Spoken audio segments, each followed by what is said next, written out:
বাংলাদেশ বনাম Zimbabwe one day match দ্বিতীয় ম্যাচটা অনুষ্ঠিত হবে আগামীকাল 1:30টায়, দুপুর 1:30 বাজে অনুষ্ঠিত হবে।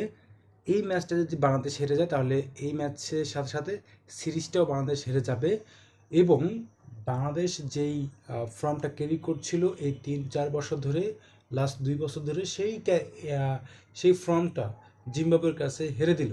টেস্টের পরে প্রথম ম্যাচের ওয়ানডে সিরিজ ম্যাচটাও হেরে গেল বাংলাদেশ। আগামী ম্যাচের জন্য বাংলাদেশে কয়েকটা পরিবর্তন আনা খুবই দরকার, যেটা আমার কাছে মনে হয় আপনারা আপনাদের সাথে মিলিয়ে নেবেন।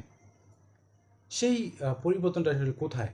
দেখুন, সৌম্য সরকার এবং তানজিদ তামিম তারা গত ম্যাচে একটা স্টার্ট পাননি। সৌম্য সরকার তিনি 10 বল থেকে 6 রান করেছেন, তানজিদ তামিম তিনি 6 বল থেকে 8 রান করে আউট হয়ে গেছিলেন। সো এই জায়গাটিতে যদি একটা পরিবর্তন এনে সাইফ হাসানকে একটা সুযোগ দেওয়া যেতে পারে, সেই ক্ষেত্রে সৌম্য সরকার এখানে বাদ পড়ছেন। সৌম্য সরকারকে বসিয়ে সাইফ হাসানকে ফিরিয়ে আনতে হবে এবং তানজিদ তামিম যেহেতু এক প্রান্তে তিনি থাকেন সবসময়, তিনি ওই প্রান্তে থাকবেন। আমার মন বলছে আগামীকালকের ম্যাচে তানজিদ তামিম একটা 50+ রান করবেন, এটা আপনারা মিলে নিন।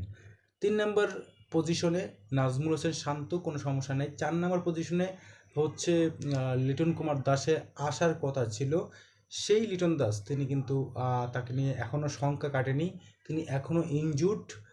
হয়তোবা শেষ পর্যন্ত খেলালেও খেলাতে পারেন, তবে আমার কাছে মনে হয় না যে পরিবর্তনগুলো আসলে করবে এই জায়গাটিতে।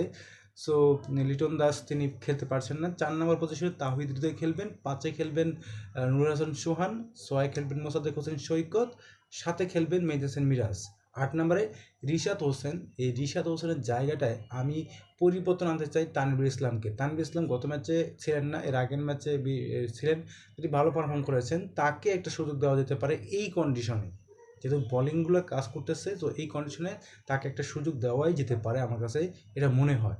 এরপরে নাম্বার 9-এ খেলবেন তাসকিন আহমেদ, 10-এ নাহিদ রানা, 11 হয়েছে মুস্তাফিজুর রহমান। এখানে তাসকিন আহমেদকে বসিয়ে শরীফুল ইসলাম কিন্তু দারুণ ছন্দে রয়েছেন, দারুণ ফর্মে রয়েছেন। নাহিদ রানা তাকে বসানোর কোনো কথাই নেই, মুস্তাফিজুরের বসানোর কথা নেই। এখানে শরীফুল ইসলামকে ইন করানোর জন্য তাসকিনকে বসিয়ে রাখা হচ্ছে। তাই আমার একাদশে 3টা পরিবর্তন আমি দেখছি। সেই 3টা পরিবর্তন হচ্ছে, 1 নম্বর হচ্ছে সৌম্য সরকারকে বসিয়ে সাইফ হাসানকে আবার ফিরিয়ে আনা। নাম্বার 6-এ একটা হচ্ছে নাম্বার 8-এ, সেটা হচ্ছে তানভীর ইসলামকে ফিরিয়ে এনে রিশাদ হোসেনকে বসিয়ে দেওয়া এবং শরীফুল ইসলামকে খেলানো তাসকিন আহমেদের জায়গায়। আমার কাছে এই পরিবর্তনগুলো মনে হয় আগামী ম্যাচটাতে কাজে দিবে। আপনারা আপনাদের মন্তব্য করতে পারেন। আর যদি মনে করেন যে না, আগামী ম্যাচের সাথে তাল মিলিয়ে প্রথম ওডিআই ম্যাচটা যেভাবে বাংলাদেশ খেলেছে সেই স্কোয়াডে রাখবে বাংলাদেশ, তাহলেও টিম ম্যানেজমেন্ট যেটা চায় সেটা করতে পারে। বাট আমার কাছে যেটা মনে হয়েছে যে 3টে পরিবর্তন খুব দরকার। আপনাদের কাছে কি মনে হয় সেটা কমেন্টে জানিয়ে দেবেন।